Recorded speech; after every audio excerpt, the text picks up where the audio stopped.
మధ్య రాజకీయ నాయకుల విషయానికొస్తే ఎంత మంచి పనులు చేస్తున్నా కానీ ఎక్కువ వాళ్ళని అపార్థం చేసుకోవడం, లేకపోతే అందరిలో బ్యాడ్ అవ్వడం లాంటి సిట్యుయేషన్స్ చూస్తున్నాము.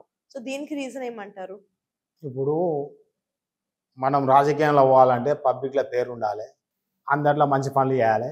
చేస్తేనే వాడిని అందరూ గుర్తిస్తారు. హ్మ్. అయితే ఈ మంచి పని చేసినోడే చెడ్డోడైతాడు. హ్మ్.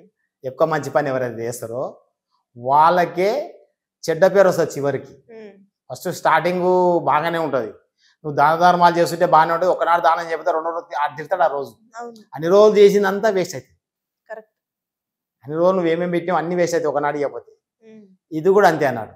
రాజకీయాలు ఉన్న ఈ రాజకీయ నాయకులు వాళ్ళు అప్పటిదాకా చేసుకుంటూ వచ్చిన పని చేసుకుంటూ వస్తే కొద్దిగా తేడా వచ్చారు. దీనికి కారణం ఏంటంటే వీళ్ళందరికీ సాయం చేస్తున్నందుకు వాళ్ళ మీద అభిమానం ఉన్న కొంతమంది అభిమానులు అంటే ప్రజలు వాళ్ళు చనిపోయినప్పుడు ఏం చేస్తారంటే మనమే గుర్తొస్తాం వాళ్ళ అంటే ఈ నాయకుడే గుర్తొస్తాడు.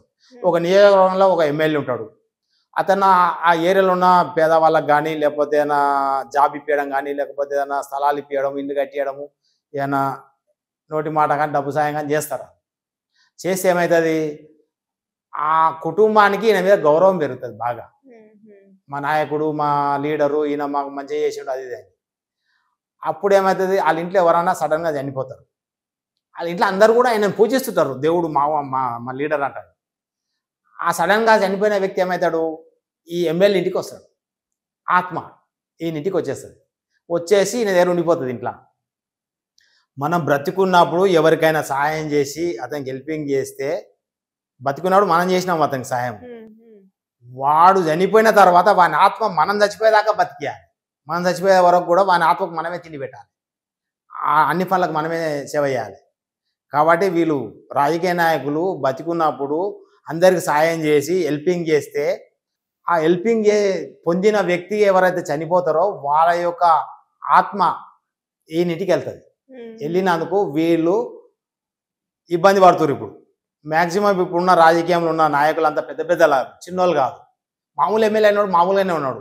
హై లెవెల్ వచ్చి మంత్రి పదవులు ఎమ్మెల్యేలు మంత్రులు సీఎంలు వీళ్ళు హై లెవెల్ పొజిషన్కి వచ్చిన వాళ్ళు ఈ మధ్య అన్ని తప్పులు మాట్లాడుతారు. అంటే మాట విధానంలో తేడా వస్తుంది. వాళ్ళు ఏం చేస్తారో మర్చిపోతారు. ఆ పని కూడా మర్చిపోతారు అన్నట్టు. దానికి కారణం ఏంటంటే ఈ నెగిటివ్ ఎనర్జీలు ఎప్పుడైతే మన దగ్గరికి వచ్చి ఎక్కువైపోతాయో అంటే ఒక 50, 60, 100 ఎనర్జీలు మన దగ్గర ఉండిపోతాయో అప్పుడు మన మైండ్ సెట్ మార్చేస్తాయి. మనం కార్ డ్రైవింగ్ చేస్తుంటే మన మైండ్ తోటి మనం మంచిగా చేస్తాం. మనం కార్ రాను పక్కన స్టీరింగ్ పట్టుకున్నాం అనుకో కార్ పక్కకి వెళ్ళిపోతుంది, యాక్సిడెంట్ అవుతుంది. అదేవిధంగా ఈ నెగిటివ్ ఎనర్జీలు ఎక్కువైపోయి రాజకీయ నాయకులకు అవి ఏం చేస్తాయి ఏం మాట్లాడుతారో వాళ్ళకి అర్థమవుతలేదు. అప్పటిదాకా బాగున్నాడు ఓ ఫ్యాక్టరీ పెడితే లాస్ అవుతాడు, ఒక ఏదో కేసులో ఇరుక్కపోతాడు. ఉత్తగానే నేను అంతా బాగానే చేస్తున్నా అనుకుంటాడు కానీ లాస్ట్కి ఏదో తను ఇరుక్కపోయి ఈ కేసులలో జైలుకోవడము అనవసరంగా పబ్లిక్తో మాట్లాడడం లాంటివి జరుగుతున్నాయి. ఈ మధ్యకాలంలో ఒక బంజారాస్లో ఎమ్మెల్యే చనిపోయాడు. ఆయన యొక్క నేను టీవీ న్యూసే చూశాను, నేను వయసు లేదు. ఎమ్మెల్యే చచ్చిపోయాడు. ఆయన రైట్ హ్యాండ్ చచ్చిపోతే తర్వాత ఆయన సిక్ అయింది అని చెప్పి. ఓకే, అంటే బెంగ కాదా అక్కడ? మనం బెంగ కాదు, అనుకుంటాం. బెంగ కాదు. అందరూ అనుకుంటారు వాళ్ళ తాత చచ్చిపోయాడు మనమడు బెంగ పెట్టుకున్నాడు. బెంగ కాదు, అది ఆయన ఆత్మ వచ్చి ఇక్కడ కూర్చుంటుంది. అయితే ఆయన నేను చూసిన టీవీలో బాగా అబ్జర్వ్ చేసిన. అయితే ఆయన అనుచరుడు చనిపోయాడు. అంటే రైట్ హ్యాండ్ లెఫ్ట్ హ్యాండ్ అన్నారు. అంత ఇన్ఫ్లుయెన్స్ ఉన్న వ్యక్తి ఈయన మనిషి చనిపోయాడు. ఒక అతను చనిపోగానే ఇతను సిక్ అయిందట.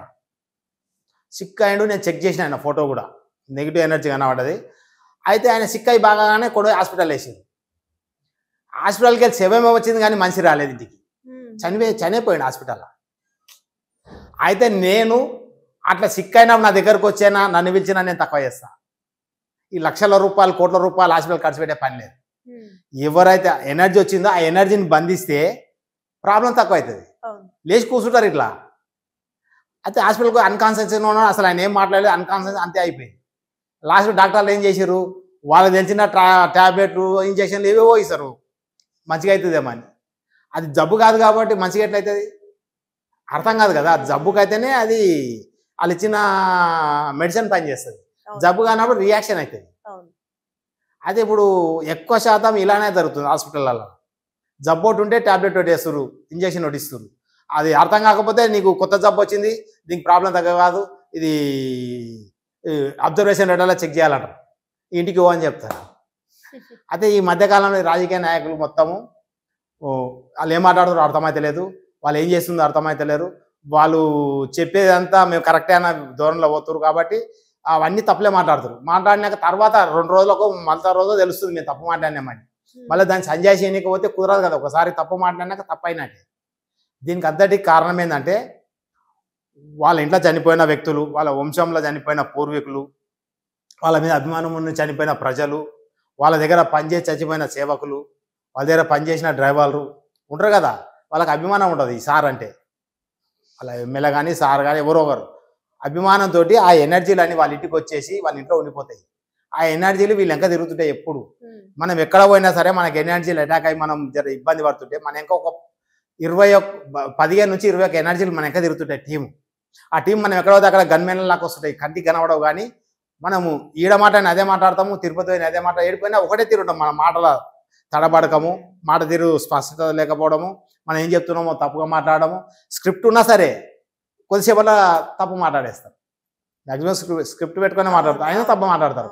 ఎవరో ఏదాడితే ఇంకేదో చెప్తాడు, చెప్పేవరకు అయితే పెద్ద రచ్చ అవుతుంది. అది అంటే పెద్దగా కాంప్లికేట్ అయ్యి కూర్చుంటుంది. దీనికి అన్నిటికీ కారణం ఏంటంటే ఈ నెగటివ్ ఎనర్జీలు, వీళ్ళ మీద అతి అభిమానం ఉన్న ప్రజలు,